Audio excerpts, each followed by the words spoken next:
The first time Jace found the creature, it was curled under a scorched bush, barely the size of his palm and shivering in the orange dusk of a dying world. Its fur, if you could call it that, was a strange mottled sheen of blue and charcoal, its oversized eyes watching him like it already understood pain. Jace had no idea what it was, only that it was alone, and that was reason enough to scoop it up and wrap it in the corner of his tunic. The galaxy's outer fringe wasn't a kind place. Ruled by fractured empires, pirate enclaves, and tribes that still measured strength in blood, it was a region where kindness was currency and Jace was nearly bankrupt. He didn't name the creature at first. There was no point. Out here, everything either died or got stolen. But the little thing didn't die. It clung to life with a ferocity Jace hadn't seen before. It drank water from a capful, chewed protein scraps like they were gold, and whimpered if he moved too far. Days turned into weeks. And slowly, the creature grew. By the end of the second month, it was the size of a fox, but faster. Its claws had hardened, its eyes shimmered with intelligence, and once, it had leapt 6 feet to intercept a bone rat that had scurried near their fire. Jace had blinked twice. The thing hadn't even made a sound. He started calling it Zira. It felt right. It wasn't a pet. It was something else. One night, a tribal scout from the Korthai crept too close. Jace had barely heard the snap of the twig when Zira moved. There was no scream. Just a choked gurgle. When Jace found the scout's body, it was drained of color. Not blood. Color. Zira didn't eat. It absorbed. Fed off energy, off presence. Jace had stumbled onto something ancient. Or engineered. Maybe both. Rumors traveled fast in the Outer Fringe. They said a ghost beast was moving with a man from the Rim colonies. They said a predator had risen, invisible until it struck. The stories twisted. Some claimed it had wings, others that it whispered names before killing. None of it was true. Except the fear. Jace didn't want trouble, but trouble came knocking. The Korthai tribe, proud and territorial, declared him a threat to balance. They summoned him to the stone hall under sacred rite. Refusal meant death. He arrived with Zira at his side. By then, the creature's shoulders came up to Jace's chest. Sleek, powerful, and deathly quiet. The hall was massive, carved from volcanic stone. The Korthai elders sat in a crescent, their skin adorned with bioluminescent tattoos. At the center stood Princess Varel, a warrior in her own right, her silver spear taller than her. Her expression was unreadable. "You brought a curse into our lands," one elder hissed. "I saved something that wanted to live," Jace replied. "Then you raised a weapon," Varel said sharply. "One that even you can't control." As if on cue, Zira growled. Low. Deep. A sound that made the stone floor tremble. "Leave it here," an elder demanded. "Let it be judged by the rites." "No," Jace said, his voice firm. "Zira doesn't answer to you. It answers to me." "That's what we're afraid of," Varel whispered. They couldn't agree on what to do. Keep the creature. Kill it. Cage it. But that night, things took a dark turn. Raiders from the Black Dagger fleet struck the outskirts of Korthai territory. They burned outposts, stole sacred relics, and slaughtered anyone who resisted. The princess led a counterstrike. Jace followed. So did Zira. The battlefield wasn't a field at all, it was an obsidian ridge overlooking the river gorge. The raiders were armed with plasma blades and pulse rifles. But they weren't ready for Zira. Jace didn't even give a command. Zira just moved. It tore through metal like it was paper. It vanished into shadows and reappeared behind enemies. One by one, the raiders fell, not screaming, not bleeding, just gone. The princess saw everything. When the last enemy dropped, she turned to Jace, breathing hard. "That thing isn't just a predator. It's a force. It protects me," Jace said. "And now it protects you." Silence lingered between them. "You understand it." "Not entirely. But it trusts me." "That's enough." She stepped closer, lowering her weapon. "Then we need it. The tribes won't survive what's coming." Jace frowned. "What is coming?" Varel looked toward the stars, voice quiet. "Something worse than raiders. Something ancient, that once feared things like Zira. A chill settled over Jace's skin. For the first time, he realized Zira hadn't just wandered into his life. It had been running from something. And whatever that was, it was still out there. Watching. Waiting. The next morning, the Korthai were divided. Some believed Jace was a divine messenger, sent by the stars to deliver them from ruin. Others saw him as the beginning of the end. But Princess Varel didn't entertain prophecy, she dealt in survival. And she wanted answers. She took Jace and Zira deep into the dust warrens, a forbidden canyon wrapped in silence. Only 2 guards accompanied them. None spoke. The further they walked, the more the air pressed down, thick and metallic. "What's down here?" Jace finally asked. Varel didn't look back. History. Buried truths. Things the elders pretend never existed. Zira growled, low and uneasy. They reached a sunken chamber, a vault carved with glyphs, each glowing faintly blue, matching the shimmer in Zira's eyes. Varel placed her hand on a circular seal. It responded with a quiet hum, unlocking an ancient door. Inside, walls pulsed with life. "This place predates the tribes," she said. "Even predates the council. The ones who built it, they made things like your companion. Bioforms. Sentient weapons." "You knew?" Jace asked. "No. But I suspected. Only a few of us are taught about the Silence War." Jace turned. "The what?" "The conflict that erased half the Outer Fringe. Not with guns. With silence. Beasts that fed on energy, thought, identity. They didn't just kill, they erased." Jace looked at Zira. The creature wasn't snarling. It was staring at the walls like it remembered. Like it belonged here. Varel continued. "The council couldn't kill them. So they buried the ones they couldn't control. Or repurposed them. And Zira was either forgotten, or escaped." One of the guards stepped too close to a glowing panel. Zira snapped. Just a warning bark. But it was enough. The man jumped back, pale. "We shouldn't stay here long," Varel warned. "This place remembers." That night, the stars over the Korthai range flickered. One by one, systems across the Outer Fringe began losing contact. The silence spread like disease, stations going dark, beacons shutting off mid-signal. Jace and Varel met with the tribal council again. "They've returned," she said. "You don't know that," an elder argued. Varel drew her blade and stabbed it into the stone map at the center of the chamber. "I know fear when I see it. And it's spreading." Jace leaned forward. "You want to survive, we need to stop debating. We need unity." "Tribes don't unify," another spat. "They will," Varel said coldly. "Because if they don't, they die." It began as an alliance of 3. Korthai. Ember Claws. Red Quill Riders. The rest watched. Zira became their spearhead. Raiding parties were intercepted before they crossed border lines. Zira didn't just hunt, she scared.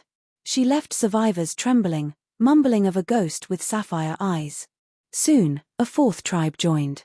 Then 2 more. But then the void signal came. It wasn't a transmission. It was a presence, felt, not heard. Machines malfunctioned. Animals collapsed. Even some Korthai warriors bled from the nose and fell to their knees. Jace barely stayed conscious. But Zira stood tall. She roared. And something answered from beyond the sky. That night, under a silver eclipse, a ship appeared. Not built. Grown. It hovered silently over the canyon edge, tendrils of light reaching down like roots from a tree. No crew. No signal. Just awareness. Zira stepped toward it. Varel moved to stop her, but Jace grabbed her wrist. "No. Let her." The creature approached the ship and let out a chattering series of sounds like a question. The ship responded. A single beam of soft light bathed Zira. Jace's breath caught. The blue shimmer in Zira's fur began to pulse, matching the light. Then, without warning, Zira collapsed. Jace rushed forward, but the light held him back. He screamed, pounded his fists against it. Nothing. Then, just as suddenly, the light withdrew. Zira stood. Changed. Taller. sleeker. Her form more refined, more weaponized. Her eyes now held layers, like lenses focusing and refracting emotion, thought, memory. She let it in, Varel whispered. Zira turned to Jace. It's awake, a voice said. It wasn't from the ship. It was from Zira. You can talk? Jace asked, stunned. I can now, she replied. Her voice was eerie but calm. Because it remembers me. What is it? Varel asked. The first spore, Zira said. The seed that created me. The seed that once wanted peace, before it was turned into a weapon. Silence fell. What does it want now? Varel whispered.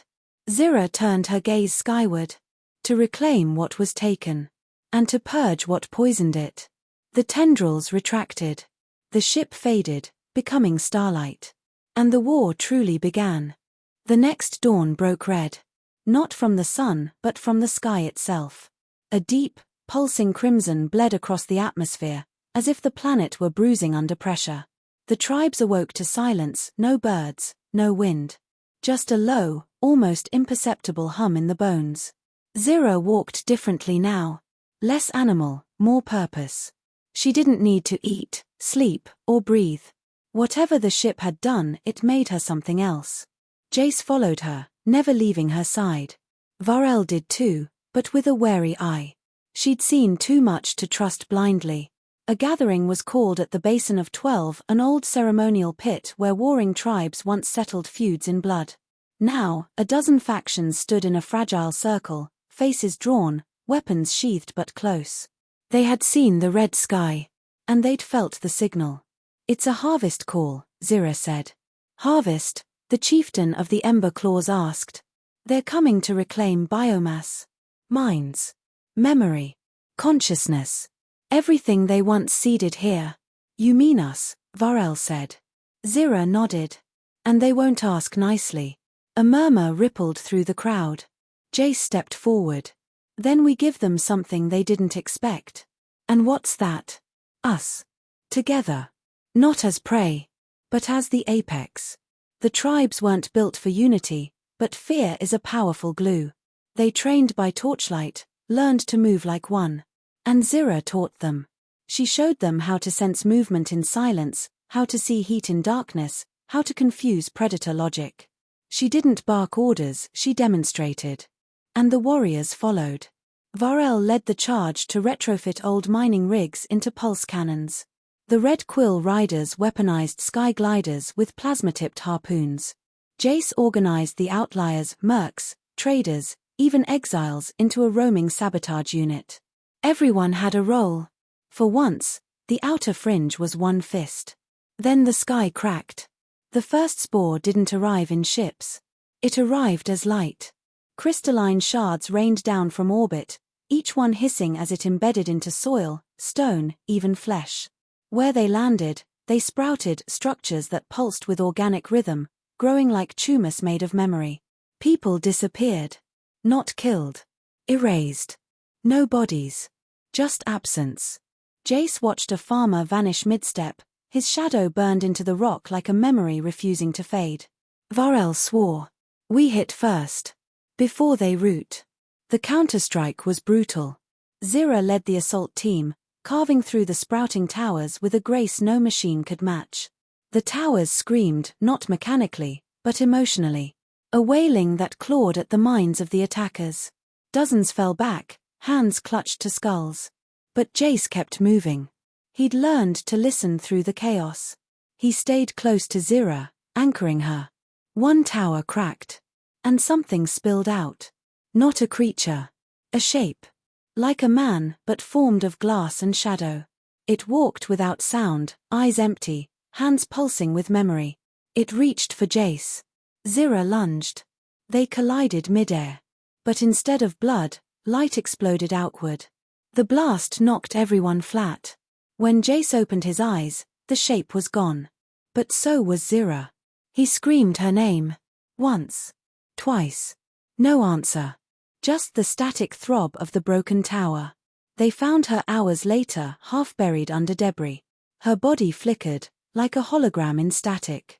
She's unstable, Varel said. They're pulling her back. No, Jace said. She's resisting. They moved her to a shielded cavern beneath the oldest ridge. The healers tried salves, tech, even tribal chants. Nothing worked. Jace sat beside her for hours. Days. Then she stirred. You stayed, she whispered. Always, he said. Her form glitched again. They called me home. I said no. Tears filled Jace's eyes. Then fight. I need help. Anything. I need your memory. Jace blinked. What? Your past. Your pain. Your love. Feed it to me. Anchor me here. Without hesitation, he placed his forehead against hers. And she drank it in. Not like a leech. Like a bond.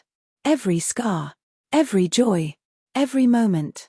She stabilized. Outside, the war escalated.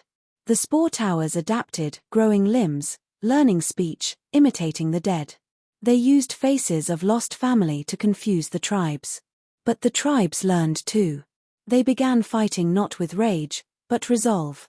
Varel, now a general, took the fight skyward.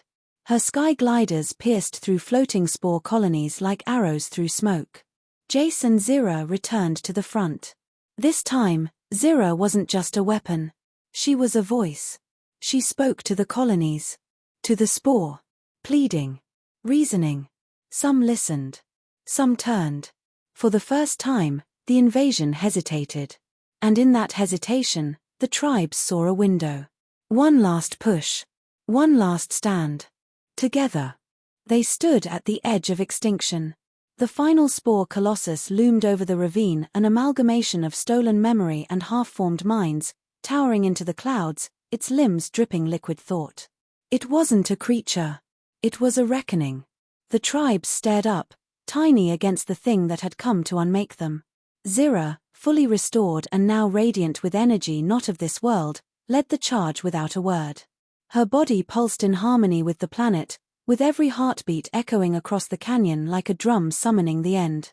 Jace followed, no longer carrying weapons. He carried trust. And memory. Varel rallied the gliders. The ground warriors dug in.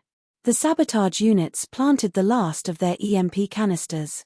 The war chants began not out of fear, but tradition. A way to remember, even if the body didn't make it. The first blast came from the Colossus, a ripple of static that froze minds. Half the first wave collapsed. But the rest pressed forward, through fire, through confusion. And then, Zira leapt. She struck the beast in its chest, tearing open a wound of refracted images, faces of the dead, voices of the past. She absorbed them, one by one, taking their pain, their confusion, their unfinished songs. She became heavier with every memory. Jace reached the base and activated the canisters. Pulses tore through the air, disrupting the beast's cohesion. It howled not in sound, but in thought. Everyone felt it.